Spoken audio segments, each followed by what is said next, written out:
They won't back down. Then we'll make them. This ends now! Be careful. Stay with me. I'm with you.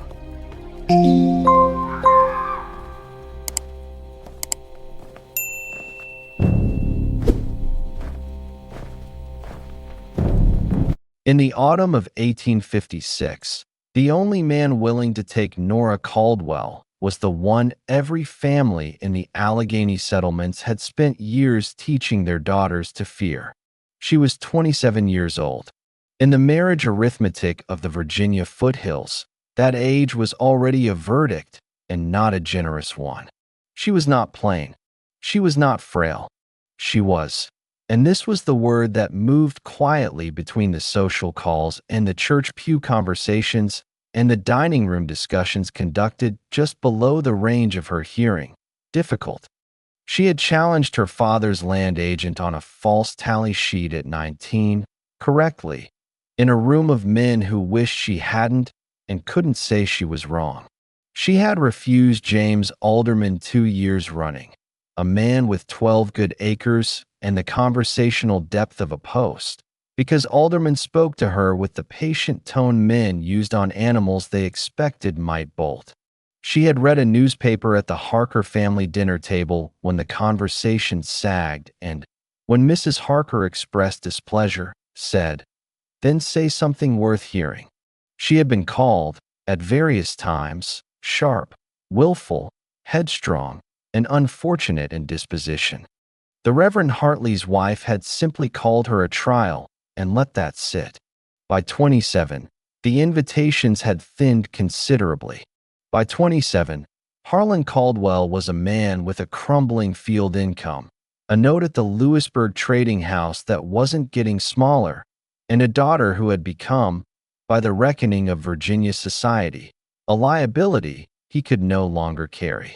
He resolved it the way cornered men resolve things, with an arrangement.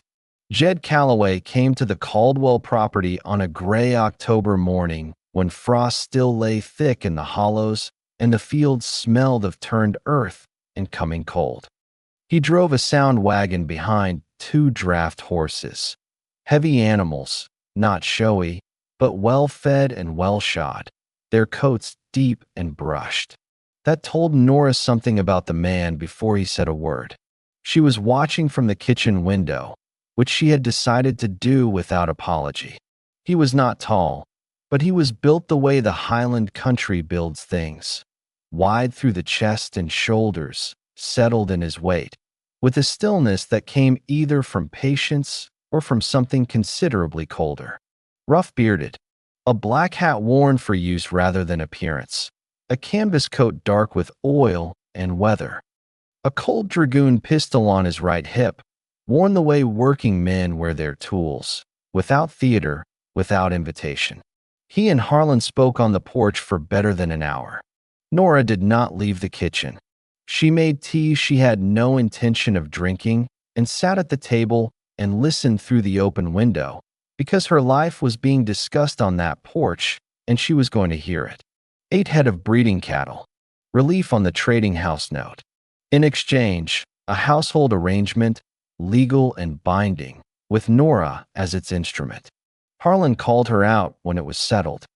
She came through the door and stood in the cold morning light and looked at Jed Calloway the way she looked at everything she was trying to understand, directly, without the lowered gaze that signaled suitable female temperament to men who required such signals.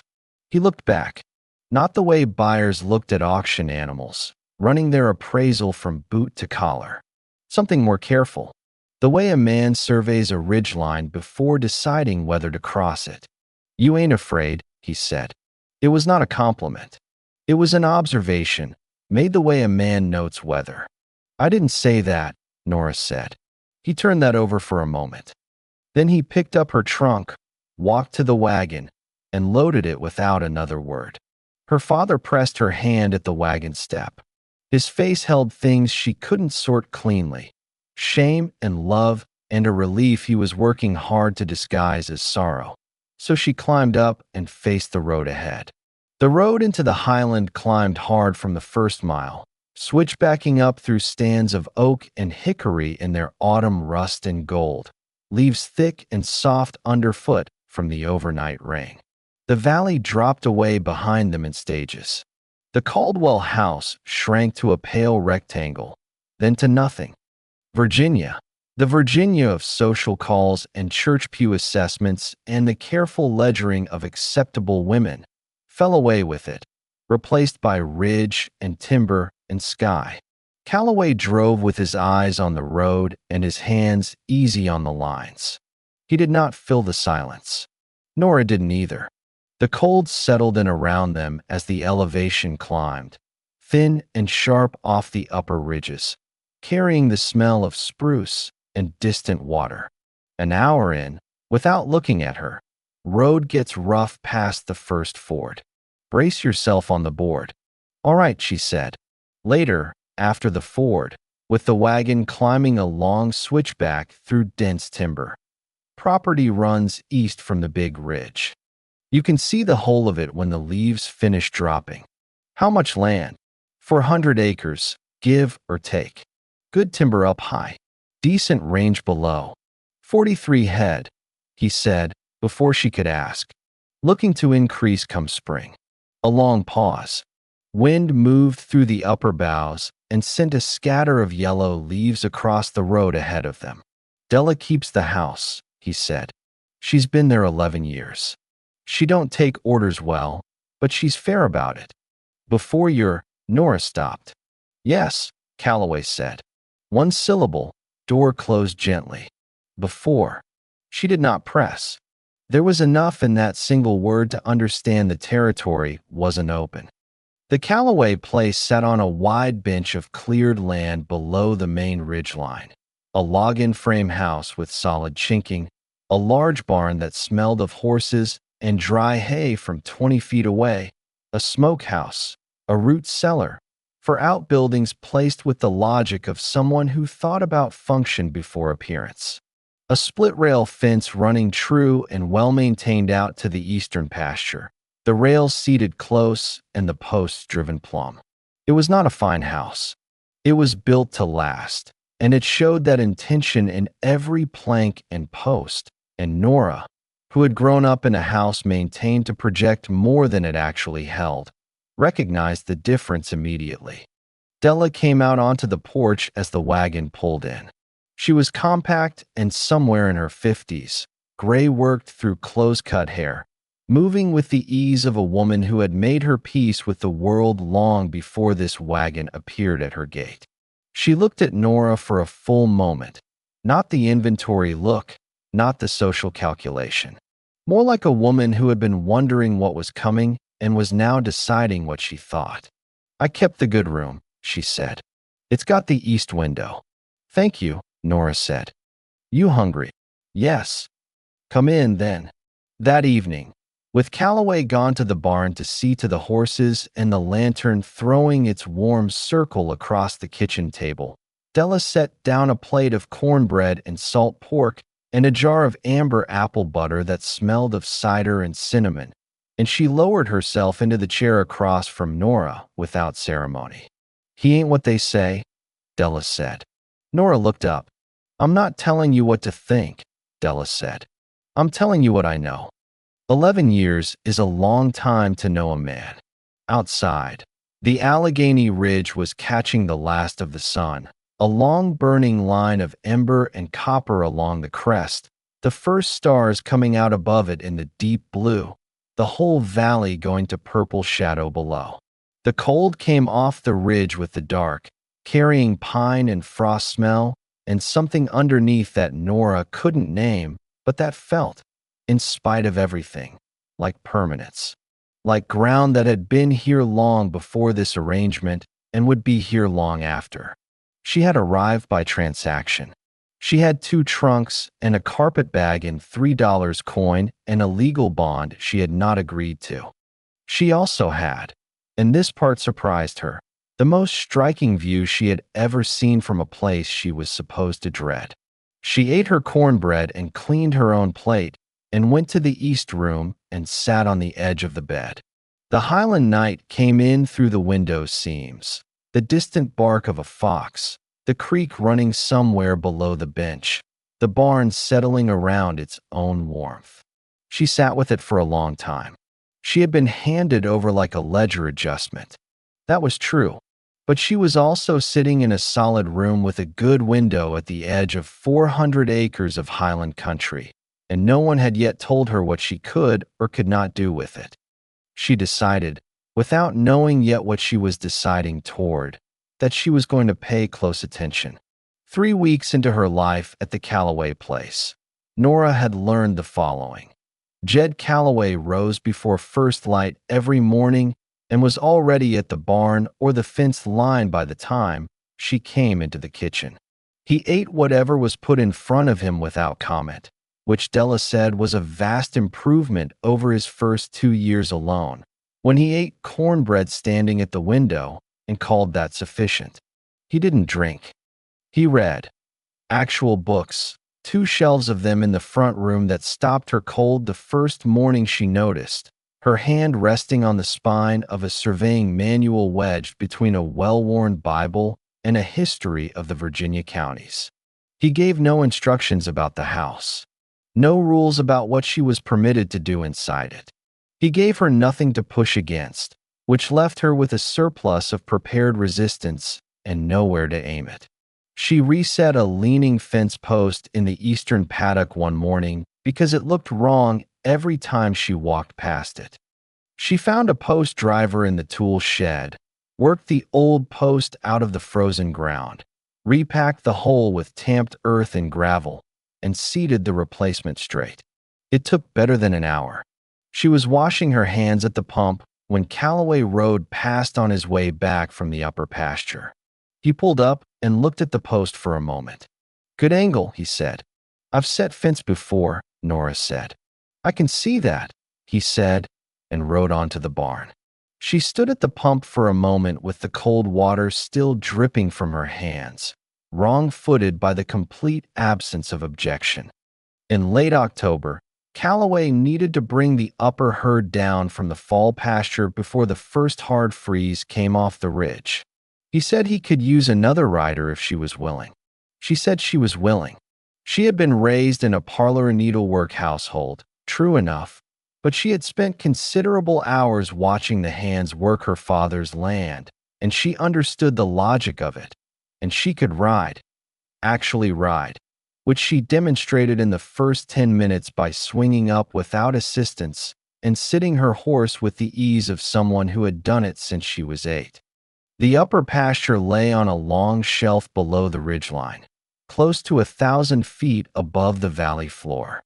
The view from that shelf looked south and east through a gap in the mountains to a horizon that seemed to go on past the edge of anything nameable, ridge after blue ridge fading into the pale distance. The cattle were restless in the chill, their breath steaming. 43 head moving through country that smelled of frost and turned earth and high spruce. Working them down the switchbacks required patience and shouting, and one moment where Nora's horse slid in a soft patch of mud on a sharp turn, and she brought him back upright with her weight and her leg before Calloway was halfway across to her. He looked at her from 15 feet away with that expression she still hadn't fully mapped. At the bottom of the grade, with the cattle penned and the light going orange in the west, she was breathing hard, her hands cold inside her gloves, bits of mud on her skirt, and she noticed this with something like surprise, deeply satisfied in a way she had not been in years. "You've done this before," Calloway said. "I watched," Nora said. "Watching counts for something. More than most people think," he said. She laughed, not the careful managed sound she had trained herself to produce in company, but a real one, surprised out of her by the plain accuracy of the observation. He looked at her for a moment as if he wasn't entirely sure what had just happened, and then the corner of his mouth shifted, just slightly, just barely, in the direction of a smile. It was the first time she had seen anything like warmth on his face. It came and went fast, but she filed it away. In November, while they were putting up the last of the apple preserves and the kitchen smelled of cider vinegar and brown sugar and wood smoke from the iron stove, Della told her about Clara. She had been Jed's first wife. She died of a fever in their 3rd year. Fast, not drawn out, gone inside a week. Calloway had buried her on the East Ridge where she had liked to sit at the end of the day and watch the light change on the valley. That much was common knowledge through the settlements.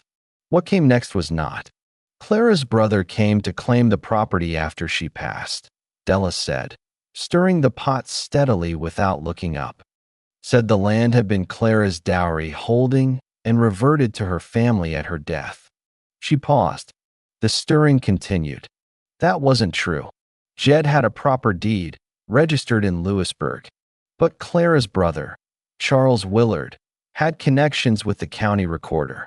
Papers got confused. Jed fought the claim in court and won eventually, but not before Charles had spent 2 years telling every family in 3 counties that Jed had driven Clara away, that her death was a suspicious thing, that he was the kind of man. Della stopped. The wooden spoon moved in slow circles. You understand what kind of thing gets said about a man once it's said. Yes, Nora said. Charles is dead now. His son Trace has the property next over. And Trace grew up on his father's account of Jed Calloway, whether he believed it or not. She looked at Nora directly then, level and without softening. Trace Willard has been watching this place for 2 years waiting for Jed to either give up or sell off. A man with a household is considerably harder to pressure than a man on his own. Nora looked at the preserves going into their jars, amber and sealed. So I'm an inconvenience, she said. To Trace Willard, Della said, you are a considerable problem. Yes. 3 miles north of the Calloway bench, in the solid frame house his father had built on land claimed ahead of everyone else in the valley, Trace Willard was reading a letter from a lawyer in Lewisburg and not liking what it said. The Calloway deed was confirmed again. No lien, no dispute, no procedural weakness his own lawyer had managed to locate in 3 separate reviews. And now there was the Caldwell woman. She was there. She was settling in. Calloway had a household running, which meant he had reasons he hadn't had before. He folded the letter. He told the man at his table to saddle 2 horses. He was going to pay a neighborly visit. She chose the evening after Della's account. He was on the porch reading by lantern light when she came out, her shawl pulled close against the cold that came off the ridge every evening as soon as the sun cleared the peak. I want to know about Trace Willard, she said. He looked up and marked his page. The creek ran below the bench in the dark, steady and cold. Somewhere up on the ridge, a screech owl called out once and received no answer. How much did Della tell you? He said. Enough to understand the shape of it. He was quiet for a moment. Set the book on his knee. His father lied for 2 years after Clara died, he said. And when Charles died, Trace took it up because if I sell or walk away, the eastern pasture becomes available for claim. It's good waterland. Best in this part of the valley. He wants it. And you've simply let the lies stand. I'm still here, he said. My deed's still my deed. That's been sufficient. Until now, Nora said. He looked at her with those creek water eyes, steady, not cold, but thorough. Until now, he agreed. Trace Willard came 3 days later on a bright, cold afternoon, riding up the lane easy and smiling the whole way in the unhurried manner of a man who has learned that his best weapon is pleasant composure. He was Nora's age, dark-haired, well-groomed in the way of a man who pays others to do the work that roughens hands. He asked after Calloway as though they were old neighbors. He assessed Nora in one quick pass, the way a man measures something before deciding how to use it. When Calloway stepped off the porch to meet him, Willard kept his voice low and his smile level, pitched just loud enough to carry to the doorway where Nora stood. Folks are wondering, Jed, how it is you came to have the Caldwell girl. Word going around the valley is her father gave her over for cattle. That kind of story, you know how it grows. Women in her circumstances, her age, people are already talking. I'd hate to see her standing in the community suffer. Or yours. The meaning lived underneath the pleasantry, neat and clear. Cooperate with what I want, or I will make your household something the Valley families cross the road to avoid. Calloway's jaw had gone to stone. Willard tipped his hat toward Nora with the smile still in place, turned his horse, and rode back down the lane at the same easy pace he'd arrived. Nora watched until the sound of hooves faded. She looked at Calloway's back, the set of his shoulders, the stillness that was not peace, but something much older and colder holding itself in place. He'll do it regardless, she said, whether you cooperate or not. I know, Calloway said. Then we should decide what we're going to do before he does. He turned, looked at her, not the way he had looked at her on the Caldwell porch, surveying territory. Different now. The way a man looks at someone who has just said the exact thing he was thinking but hadn't yet let himself say. He didn't answer, but he didn't look away. 3 mornings after Willard's visit, Nora woke before light and heard footsteps moving through the house. Kitchen, front room, then the front door drawn shut with care. She lay still. The east window held only darkness and the faint blue suggestion of the ridge. She pulled on her shawl and went to the window. He was sitting on the porch steps in the dark, looking out at the homestead below the bench. The barn, the outbuildings, the fence lines running out into the dark pasture. He wasn't doing anything, just sitting in the particular stillness of a man taking quiet account of something. Watching what he'd built the way a man watches what he's afraid won't be there when he stops looking. Clara, his name. His decade of solitude after both were gone. And now something he hadn't planned for and didn't have a word ready for, arrived in a wagon, reset his fence posts without being asked, laughed at something he said without managing the sound of it first. She stood at the window for a long time. Then she went back to bed, lay in the dark, and said to herself the thing she had apparently already decided. She was not leaving. The settlement gathered in mid-November at the Harker mill ground for the fall meeting. The settling of accounts, the exchange of news, the weave of community contact that held isolated households together through the highland winters. 23 families came.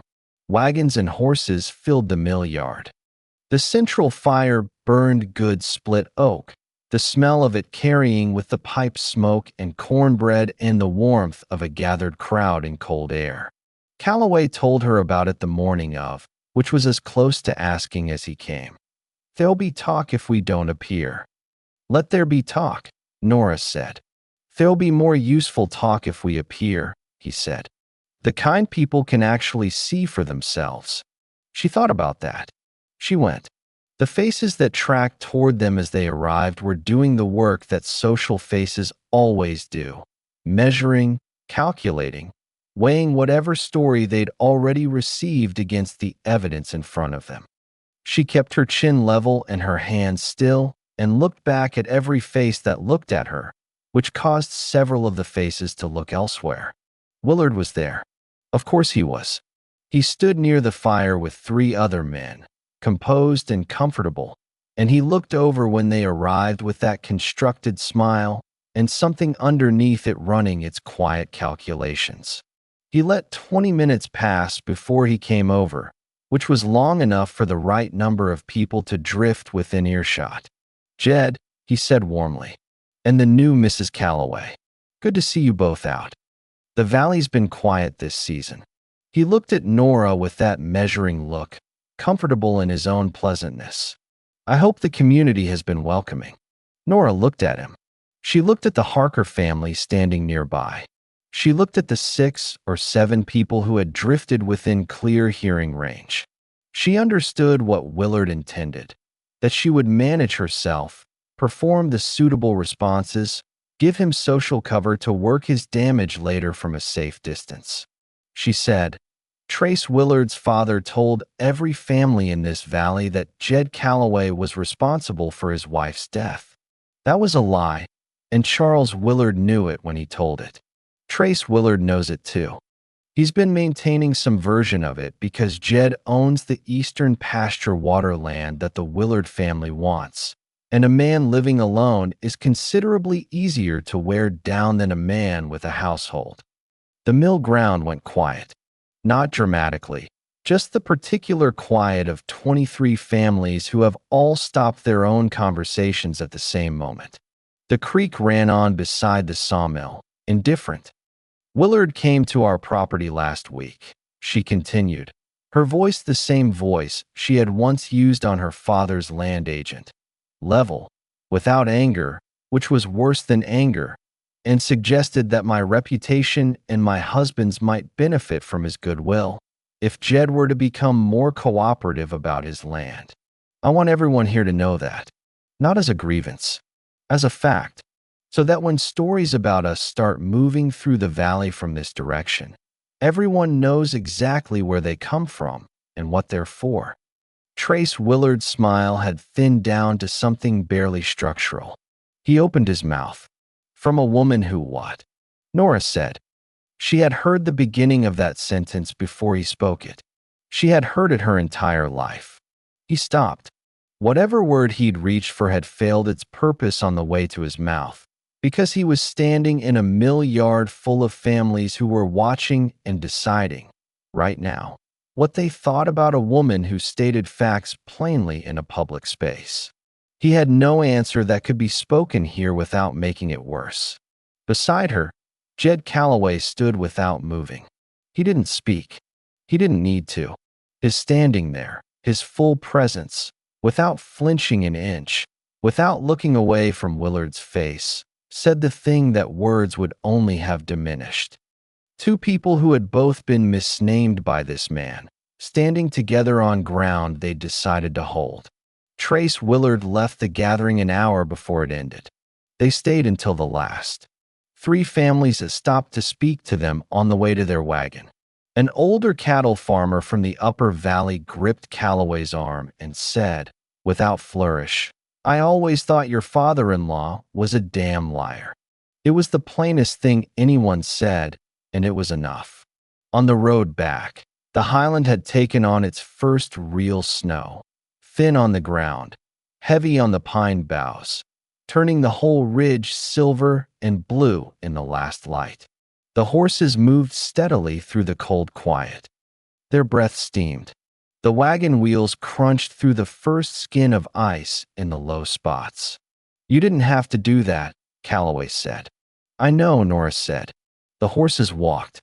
Snow sifted down through the timber, very light, nearly nothing. "Clara couldn't," he said. "Not blame. Not sorrow exactly. Truth. The way a man states something he has held quietly for a long time." "I know," Nora said. They rode the rest of the way without speaking. When the homestead came into view below the ridge, the solid house, the barn, the lamp Della had left burning in the front window casting its small yellow light out across the snow, Nora felt something settle in her chest that she recognized, after a moment, as the specific weight of a choice made and intended to be kept. The Valley families did not all come around quickly. Some never fully did. Trace Willard made no further direct move on the property that winter, though the quiet had the quality of a man regrouping rather than retreating, and Calloway never stopped watching the East Ridge for horses that shouldn't be there. 3 of the families who had been in earshot at the mill ground came to call over the following months. Not easily, not without the awkwardness of people adjusting what they thought they knew. Progress, on the frontier, came in increments. There was no other pace for it. In the spring, Calloway cleared a room off the east wing and put shelves in. He did this without announcing it. New sawn timber, still carrying its fresh wood smell, fitted alongside the east window with its long view of the ridge and the valley below. When Nora came in and found them, she stood in the morning light for a moment without speaking. He appeared in the doorway behind her. "You read," she said. "Noticed you looking at the shelves in the front room the first week," he said. "Figured you had books of your own." She had two, buried in the bottom of her trunk. She had looked at them while packing and decided they were excessive weight and packed them anyway, because they were hers, and she had already decided she was not going to be the kind of woman who left her books behind in exchange for someone's approval. She did not become a different person that winter. Neither did he. What they became, the real change, the one that took those cold months to arrive at, was people who understood each other's particular shape in the world well enough to move around one another without collision, who had learned where the silences meant something and where they didn't, who could work the same stretch of ground and disagree about the work and reach a conclusion without the disagreement becoming a debt, which was not the story that got told about men and women, which was rarer than the story that got told, which, in the Trans-Allegheny Highland of 1856, earned against every force that said it was impossible, was more than enough. Nora Caldwell never chose what she was handed. She chose what she did with it. And in the Allegheny Highlands of 1856, where the world had written her off in 2 sentences, that choice built something that held. There are more stories from this frontier on this channel, the kind that don't make it into the histories but deserve to be heard. Come back for the next one.